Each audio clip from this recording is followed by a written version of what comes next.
Welcome back to another Broken Banners battle report. Today we have Maege Mormont versus Davos Seaworth, duking it out in Winds of Winter. When I heard that game modes were getting cut from the official tournament packet at the beginning of the season, I absolutely thought Winds of Winter was going to be one of the first ones, if maybe the only one cut.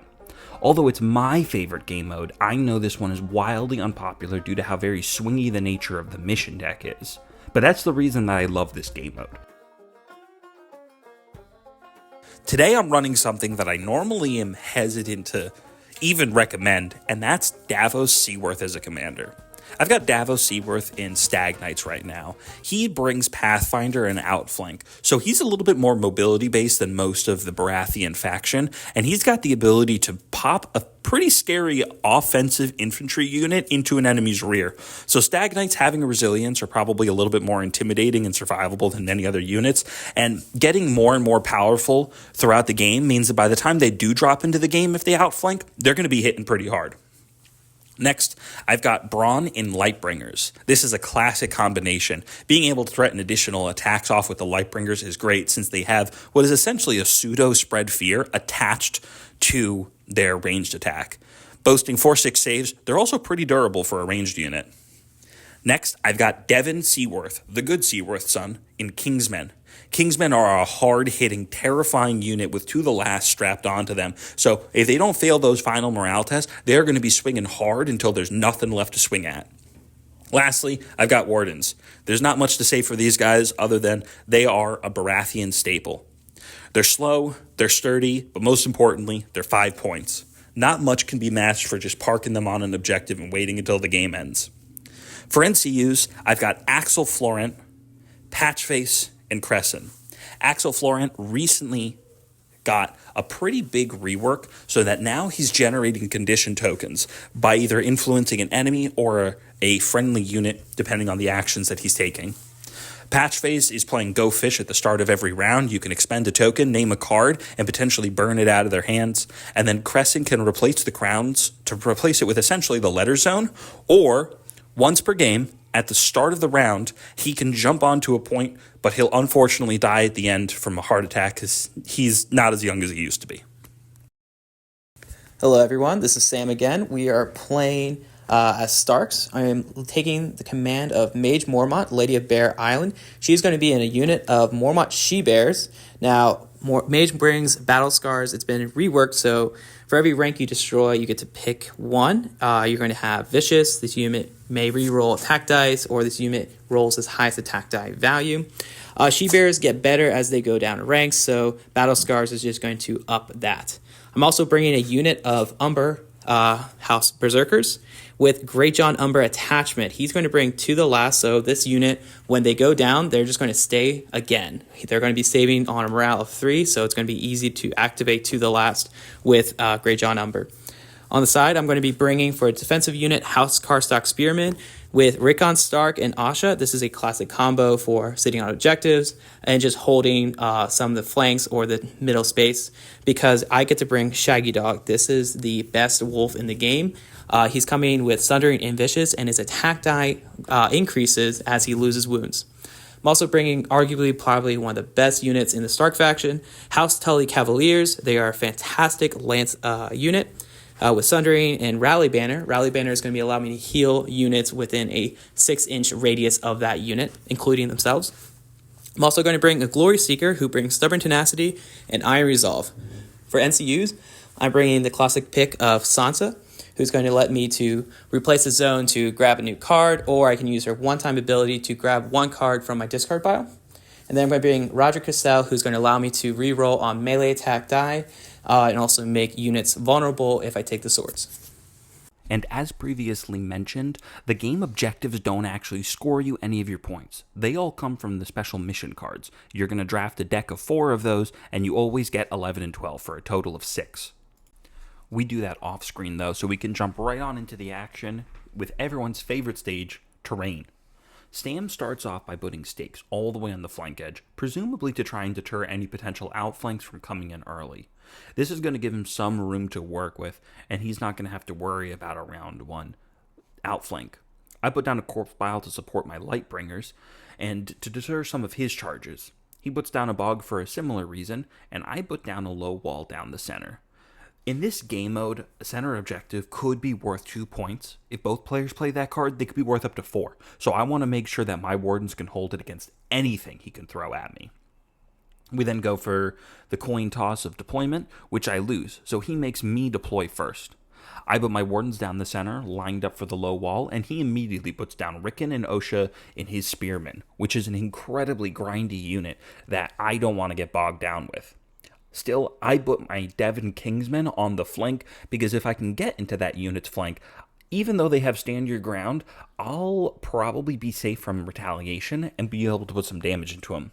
He puts down his commander and she-bears opposite my wardens, and I put my lightbringers in between my 2 infantry, nice and squishy, protected from any flank from his fast movers. He puts down Great John and berserkers, and I take a risk and put my commander into outflank. He places Tully Cavalier on one side and Shaggy on the other, looking out towards the flanks in case I go for a round 1 outflank. I got to choose turn order, and I'm going to choose to go second after we build up our decks because I want to make sure I can outflank on round 3. He starts off putting Roderick on the letters and weakening my Lightbringers. We then play both of our Oath cards at the start of the next turn, and I maneuver my Lightbringers by putting Patchface onto the horses. He activates his Berserkers to maneuver them forward, and after that, I'm going to activate my Wardens to march them forward towards that point.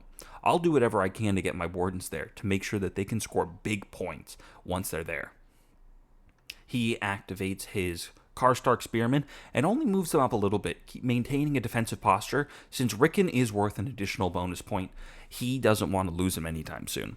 I put my Lightbringers because I want to kill Rickon and get that extra victory point, because that'll help me win faster, which is one of my favorite things to do whenever I'm playing the game. He uses she-bears and marches them forward like lambs to the slaughter. Again, just like the last game I played against him, I think this is a silly move up until I actually go and do something about it. I'm going to take Axel Florent and put him onto the bags, rather than the swords, to make sure he can't just heal off the damage. But with the weaken token that he put on me before, I'm only going to take 2 wounds off of him, and I don't even get to spread the panic test onto somebody else. So, it didn't really do too much for me. He then uses Sansa and blocks the swords to make sure I can't do anything else, though he doesn't charge off with Assault Orders. I don't know if he's got that in his hand at this point. I then activate Crescent and put him onto the crowns, using his replacement effect to put a weaken token onto his Tully Cavaliers. He then is going to activate his Tully Cavaliers and maneuver them forward, first with their cavalry maneuver, and then just a base maneuver. He's staying just out of range of my Kingsmen because they have an 11-inch threat range, since they've got Devon with Reckless Heroism, which is about the same as his auto in range, using a cavalry maneuver and then a charge action. I activate my Kingsmen and just march them forward to get into that threat range, and he activates Shaggy Dog, moving him a whole 18 inches and starting to position towards my flank and rear. Baratheons aren't terribly maneuverable, and Starks are, so they can easily get around the high armor saves that Baratheons have by just getting into the flank. Start of the next round, we both play mission cards that punish taking the swords as well as the letters and horses. I use Patchface at the start to make Sam discard his assault orders. Bronn can then attack off the bags, so I activate Axel and put him on 2 there. Lightbringers fire into the she-bears, and I deal 4 wounds, not even having to use my panic token this time. Start of his turn, though, he plays support of Bear Island to take 3 wounds off of his berserkers, and then move 4 on to the she-bears. He then uses Roderick Cassell onto the crowns to prevent my Kingsmen from having their full abilities and stopping Crescent from replacing the zone to get me the letters effect without actually having to take the letters. I simply activate my Wardens, though, and march them up onto that wall, because there I can take just about anything he can throw at me. Walls denying rerolls and giving me +1 armor against a charging unit turns Wardens into an absolute monster. He, using his own monster, is going to activate his Tully Cavaliers, maneuver them forward, and then go in for the charge on the Kingsmen before I can get them set up. They do have a weaken token on them, though, and it does an incredible amount for me. The Tully Cavalier charge only does 2 wounds to me. I then play Flea Bottom Tricks to reposition my Lightbringers. That way, I can get his flank. I then activate the Lightbringers and shoot into the Tully Cavaliers. I don't really get much damage through, and while I make him fail the panic test, it doesn't actually deal any damage. but he didn't heal any of the damage I dealt to him, and I didn't take any wounds from failing a panic test or from stubborn tenacity. So overall, I call it a win. He then activates Sansa, giving me a victory point, and then retreating the Tully Cavaliers, hoping to draw my Kingsmen out. I don't have Crit Blow, and while I do have Sundering, their base save of a 3-4 with Iron Resolve means that I'm probably not going to deal much damage to them either, and it's going to start pulling me closer to the rest of his units that can provide support. I activate Patch Face and pass, not wanting to give him any more victory points than I need to. He activates Shaggy, maneuvers, and then marches to get towards the rear of my Wardens. I pass Crescent, again not wanting to give him any victory points if I don't have to. He goes for a really risky play at this point, and he's going to activate his She-Bears and try and charge my Lightbringers over the bog. We had to check the angles a couple times, do some math to figure out what he's going to need, and it's looking like a 5-up at this point. But he decides it's worth the risk, because it's unlikely that they're going to fail the panic test, and even if they do, how often does people take a big wound off of failing a panic test? And he finds out very shortly after that it's him. He takes 3 wounds from failing the panic test and leaves his She-Bears in the middle of the field. I'm at an activation disadvantage since I outflanked a unit, and I can't really punish him for this, though. So I'm just going to take my Kingsmen, and I'm going to charge into his Tully Cavaliers. I only get a couple wounds through on this, and I take one for my own trouble because of the Iron Resolve, Stubborn Tenacity, Rally Cry, Banner nonsense that mitigates some of the damage he takes and reflects it back onto me when he passes his morale test. He then activates his Berserkers and marches them forward to get into the flank of my Wardens. I'm actually not too worried about Berserkers until they start losing ranks, especially with them going over the wall. But completely surrounded, I am starting to wonder if I made the right play with my Wardens. He then activates his Karstark Spearmen and moves them on up so he can get them into the fray. On round 3, we both play the special mission card that punishes your enemy for taking a tactics zone board before you. And that does stack. So the tactics board is very punishing right now. I deploy my Stag Knights with outflank, placing them behind the Tully Cavaliers, but out of line of sight of the Spearmen, so he's not going to be able to reinforce them as easily as he might like. He, start of his turn, puts Here We Stand onto his Tully Cavalier to try and make them last at least one more turn once the fighting starts there in earnest, and he's going to activate his She-Bears and charge into my bows. He lands the charge this time, thankfully for him, and he plays Winter's Might to give himself Sundering. I don't have bags yet, so now all of a sudden my relatively tanky archers are very squishy, and they get blown up for 6 wounds, half-healthing them, and with Shaggy Dog in the rear, I'm pretty nervous about that. I'm going to go ahead and use Parlay on my Wardens, though, to activate his Berserkers and gain activation advantage for myself in a pretty significant way and protect the Wardens. At this point, Sam activates the Shaggy Dog, and he goes for the Lightbringer, completely ignoring the Wardens, which is 100% the right move to make, even if the Wardens are closer and looking pretty vulnerable. He gets on into the Lightbringers, and he's going to deal 4 wounds off the charge with Shaggy Dog. And quite frankly, I'm grateful I'm as lucky as I am. There's a combination that you can use Northern Defiance with Shaggy Dog and deal an obscene amount of damage with. All in all, I'm actually just really grateful my bows were able to survive and will require at least one more activation in order to take them out. And with the She-Bears and Shaggy both activated, he's going to need Assault Orders, which, again, I used Patch Face at the start of the round to try and fish out, and he didn't have in his hand, so I'm hopeful over there. I'm then going to get hit by his Tully Cavaliers, who are going to attack my Kingsmen and take a few wounds off. Now that the Tully Cavaliers have activated, I'm going to trap them on in with a Stag Knight charge to the rear, which, once again, does very little against the rather sturdy Tully Cavaliers. She-Bears try and Warcry to heal up a little bit, but I use the Panic Token to make him fail that. He then activates his Karstark Spearmen and charges into the Stag Knights, who use Resilience to deflect most of that damage. Now it's a proper mess that's stuck in over there. He activates Sansa, giving me 2 victory points, to put her onto swords, using her once per game to fish out Assault Orders, and Shaggy's going to charge in and finish off my Lightbringers, and trap my Kingsmen on into the mess as well. But now that the bag zones are opened up, I'm going to put Axel onto there to influence and heal my Kingsmen. So now Oath of Duty is triggered, and I've got the Axel influence. So when they make their attack, they put out a Panic Token and a Vulnerable Token. And that's going to do a lot of work for me. The Vulnerable Token's actually going to do enough to kill the Tully Cavaliers with the hits alone. So when he goes for his Panic Test after the Here We Stand pops on the hits, I get to kill him because I can use the Panic to make him flub that morale test, and he's dead. With that, I use the Surge Forth to reposition my Kingsmen to stare into the rear of his she-bears and towards Shaggy Dog.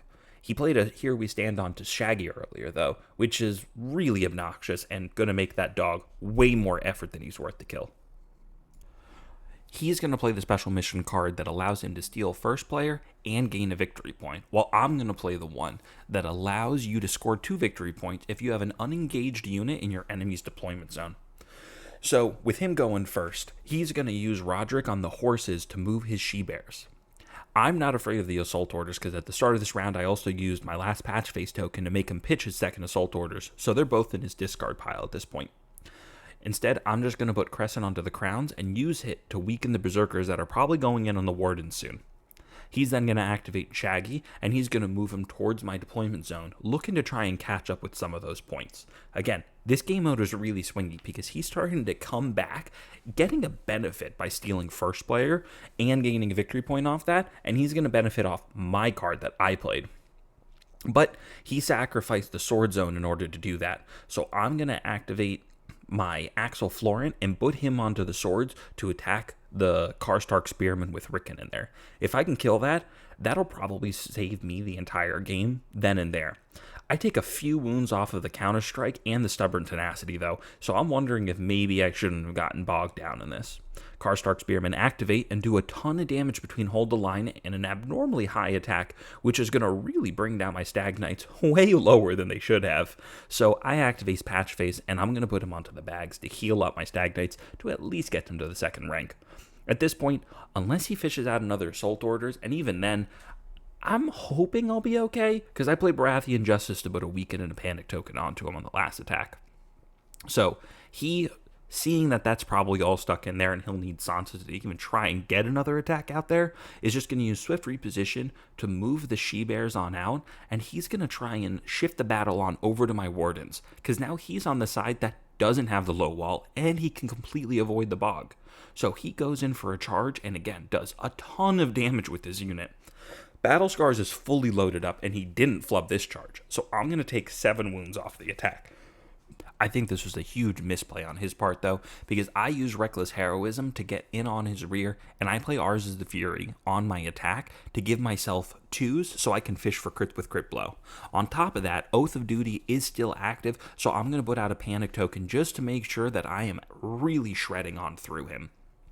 I don't even get him to the panic test, though. The hits alone are enough to take him off the table. With that, I'm going to surge forth my Kingsmen and start trying to get a little bit further away from the Berserkers because I don't expect the Wardens to last long against them, and at least this will keep Shaggy Dog in check. I get to pivot my Wardens around, though, to make sure that they've got a good angle with the wall protecting them and denying the flank, so they're going to be saving on 2s against this frontal charge that the Berserkers are making on in. They're not getting rerolls, I'm saving on 2s, and they're weakened, and I've got Counter-Strike.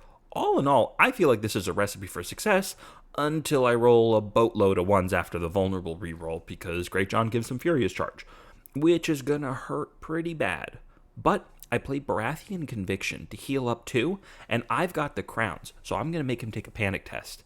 I'm really not expecting much off of it, but I get really lucky, and that corpse pile is just enough to make sure that the Berserkers fail their panic test. So then after that, I can play Fealty to the Crown, which is going to heal me up a little bit more. So I undo what was a really unlucky boatload of saves on my part and get back to where I was and deal a significant amount of damage to the Berserkers on their turn.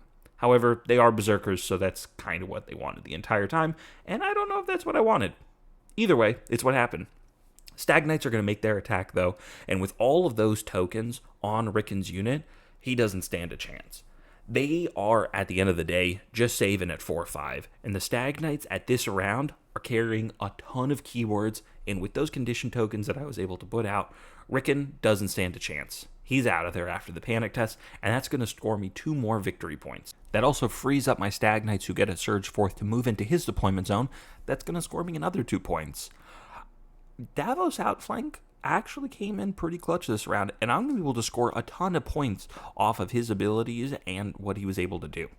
I make an attack with Wardens, and they get way luckier than they had a right to, and deal a significant amount of damage to the Berserkers. Round 5 starts, and Sam plays the special mission card that scores him 2 points for being in the enemy deployment zone, and I play the one that gives me a point for every objective I'm on. I'm going to make the Wardens do an attack with Crescents once per game jumping onto the swords.